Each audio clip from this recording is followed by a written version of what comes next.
Hola amigos, feliz tarde, bienvenidos a Argumentos. Nos acompaña Andrés Caleca en nuestro segmento de entrevistas, ex rector del Consejo Nacional Electoral, político venezolano de amplia trayectoria. Vamos a revisar parte de su trabajo como rector, además es economista, profesor universitario, presidió el Consejo Nacional Electoral entre marzo y diciembre de 1999 y también en otros periodos. Fue además presidente de la Ferrominera Orinoco, una empresa de la Corporación Venezolana de Guayana. Eso fue en la administración de Ramón J. Velázquez, ¿no? Sí, aunque estaba en Ferrominera desde la administración de Lucinchi, ¿no? Exacto. Bueno, parte de resumidas cuentas de su currículum y, bueno, más ampliamente conocido por su trabajo dentro del Consejo Nacional Electoral, y ahora se presenta como precandidato presidencial independiente en las elecciones primarias de la plataforma unitaria. Bueno, bienvenido a este espacio, Gracias, Argumentos. Rosa. Gracias, Rosa, y gracias a todos los televidentes de Globovisión. Bueno, en medio del escenario nacional, el tema de candidaturas independientes pues siempre llama la atención para la audiencia, dado que muchas veces se siente como la necesidad de escuchar propuestas nuevas, frescas, dadas esas cifras donde apuntan que un 80% de la población está cansada de los políticos tradicionales o de los políticos de siempre. ¿En qué consiste esa propuesta independiente? ¿Por qué la población venezolana debería creer en Andrés Caleca para un nuevo proyecto que pueda representar ese sentimiento de los venezolanos de un cambio? Sí, bueno, primero hay que acotar el momento que estamos viviendo. Es una precandidatura para las primarias de un sector de la oposición venezolana. Un sector de la oposición partidista venezolana ha decidido escoger su candidato presidencial por la vía de una consulta ciudadana, me parece fabuloso. No representa a todos los partidos de la oposición. Hay partidos de la oposición venezolana que no están participando en las primarias, han dicho que no van a participar, que no creen en la primaria. Pero además, tú has dicho una cifra muy importante, el 80% de los venezolanos rechaza la gestión de Maduro. Está claro en todas las encuestas cruzadas, como tú las pongas, el 80% de los venezolanos rechaza la gestión de Maduro, y además se confirma con las últimas elecciones que hubo en Venezuela, las del 21 de noviembre del año 21. El Polo Patriótico en su conjunto no llegó ni al 16% del padrón electoral, por debajo de las encuestas incluso. Claro, eran unas elecciones regionales, pero bueno, digamos, el 80% del país rechaza a Maduro. Ahora, todos los partidos de la oposición democrática venezolana sumados, los que van a primaria y los que no van, tienen tan solo sumados todos, el apoyo del 20%. Es decir, un 20% apoya a Maduro, un 20% apoya a los partidos de la oposición. Al restante, que además están, pues, una cantidad enorme de partidos. Un empate catastrófico. Unos no pueden gobernar y los otros no pueden asumir el gobierno. El 60% de los venezolanos está expectante. Algunos postrados por la situación terrible que vive el país. Están resolviendo el día a día de ellos, de sus hijos. La gente otra vez está comiendo en la basura en Caracas, porque en el interior del país nunca dejó de comer en la basura. Nosotros vivimos una burbuja. Lo cierto es... Las grandes colas de gasolina volvieron. Volvieron las grandes colas de gasolina. El gas nunca regresó, la salud nunca regresó. Lo que está pasando en la educación venezolana es terrible. 3 millones de jóvenes, de niños y jóvenes con edad de educación básica están fuera del sistema escolar. 3 millones. Es decir, si esto no se arregla urgentemente, Venezuela en 10 años volverá a ser un país de analfabetas, como cuando Gómez. Bueno, lo cierto es que ese 60% de venezolanos está expectante de lo que va a pasar. Unos traicionados por el proyecto revolucionario que les ofreció recuperar su calidad de vida, y lo que ha hecho es hundir lo poco que tenían. Otros decepcionados de la oposición, de las elecciones incluso, abstencionistas, etcétera, y otros sencillamente que ya no creen en ninguna salida que no sea el exilio, la diáspora, salir del país, Darién, irse de Venezuela. 7,5 millones de venezolanos se han ido ya del país. Bueno, frente a eso, frente a esas circunstancias, ¿qué se puede hacer? Lo primero que tiene que hacerse es, por supuesto, y es la responsabilidad de la oposición, porque el gobierno no va a hacer nada. El gobierno tratará de mantenerse en el poder el mayor tiempo posible usando cualquier instrumento que tenga. No saben hacer más nada, ni manejar un semáforo, pero mantenerse en el poder sí saben. Lo cierto es que tiene que hacer la oposición, levantar una esperanza en el país, una posibilidad de cambio en el país.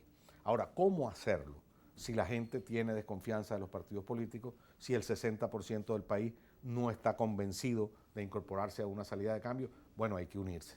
Yo, por ejemplo, propongo una candidatura independiente, una candidatura que no represente a una parcialidad política específica, ni a una ideología restringida. Una gran coalición tampoco nacional. Representa ningún tipo de polarización, ¿no? De Digamos polarización. que en medio de este escenario han catalogado que dentro de estas elecciones de la primaria, pues hay muchos partidos políticos que representaron la polarización o partidos que representaron la solicitud de sanciones a Venezuela. ¿Usted cómo se califica dentro de ese espectro que participa en el proceso o que va a participar en el proceso de primaria? Independiente, absolutamente independiente. Rechaza todo ese tipo de actitudes. Por supuesto, si yo llego a ser el candidato de las primarias, por supuesto que lo primero que haré, el candidato electo, perdón, de ese sector de la oposición, lo primero que haré será buscar al resto de los partidos de la oposición que no participaron e inmediatamente al resto del país, a ese 60% venezolano, porque para poder cambiar la situación tenemos una sola estrategia. Por cierto, que esa estrategia la he venido difundiendo por el país desde hace más de un año. Esto no es un invento de última hora. Nosotros tenemos más de un año visitando todas las ciudades del país, visitando poblados, barrios, urbanizaciones, hablando con quién, con los dirigentes políticos locales, de base, regionales, municipales, parroquiales, dirigentes comunales, los dirigentes de la sociedad civil organizada, sindicatos, partidos, hablando de que, señores, no podemos seguir eludiendo una gran oportunidad que tenemos adelante, posiblemente la única, que es el voto. La única posibilidad que tiene la oposición venezolana realmente de cambiar la situación es que asuma la ruta electoral, que logre conquistar volver a ese 80% de venezolanos que rechazan a Maduro en una mayoría política capaz de derrotarlo. Ahora, quería preguntarle cómo ha sido esa experiencia, porque sí he visto que ha tenido foros en todo el país sobre el tema de la participación ciudadana en estos procesos electorales y lamentablemente pues hemos visto cómo en nuestra historia incluso la misma oposición ha señalado que esta no era la vía, que este gobierno no sale con votos o si de repente no obtenían el resultado esperado, algunos sectores, no hay que generalizar, pero algunos sectores pues dijeron que las elecciones no eran válidas, que había fraude electoral, que no se puede creer en el Consejo Nacional Electoral y usted que además trabajó dentro del Consejo Nacional Electoral pues tiene una visión amplia, ¿no? de todo lo que es el trabajo que se realiza dentro de esta institución.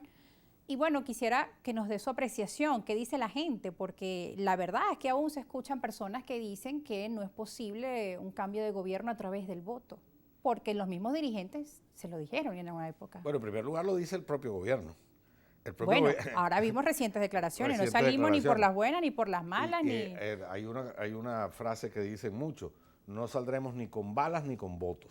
Yo les digo, saldrán sin balas y con votos. Eso es lo que va a pasar en Venezuela. Mire, cuando yo me he dirigido al interior del país a hablar, como te digo, con los dirigentes de la sociedad organizada, incluyendo de los partidos, lo primero que he encontrado es una absoluta receptividad de todos los partidos. La desunión, la desconfianza, el celo que hay a nivel de las direcciones nacionales, por decirlo así, de los partidos, no lo ves abajo. Abajo, que es donde los dirigentes políticos y sociales han sufrido realmente la persecución del régimen, han sufrido la exclusión, han sufrido el acoso del régimen, en la lucha de 23 años resistiendo este gobierno, sin duda los ha hecho solidarios entre ellos. Lo primero que encontramos es que todos participan. Hemos ido en todas las actividades que hemos estado, incluso en sedes de los partidos políticos, y van el resto de los partidos, de la Plataforma Unitaria y de la Alianza Democrática. Esa división por encima que se ve en Caracas no se ve allí. No se ven los poblados, no se ven los dirigentes de base, no se ven la gente que quiere un cambio. Ni se ve en la sociedad civil organizada, no se ve en los sindicatos, no se ve en los maestros, no se ve en... Claro, hay distintos sindicatos, hay distintas federaciones de maestros, pero me refiero en cuanto al problema político del país. La conclusión, primero el mensaje que yo llevo y lo que ellos mismos concluyen, el que recibo, es que la única fortaleza que tenemos los venezolanos en este momento frente a un gobierno que controla absolutamente las armas de la República y las usa a discreción, y el erario, lo que queda del erario, porque el erario está a su mínima expresión, lo que queda del erario lo utilizan incluso delincuencialmente. Lo único que no tienen son votos, y por eso ha sido un error y un desconcierto estratégico de la oposición venezolana haber dado bandazos entre la participación electoral y la abstención. Porque las mismas declaraciones de ellos incluso pues también desestimulan el voto de la oposición cuando escuchan que dicen que ni con bolos, ni con balas, ni con votos, pues dicen, bueno, pero ¿para qué entonces voy a ir a un proceso electoral? Ya él lo dijo. Y muchos analistas dicen que bueno, que lo que se busca es eso, ¿no? Nos vamos a una pausa, pero ya regresamos con más argumentos. Vamos a seguir escuchando sus propuestas, su visión de país. Pausa y regresamos.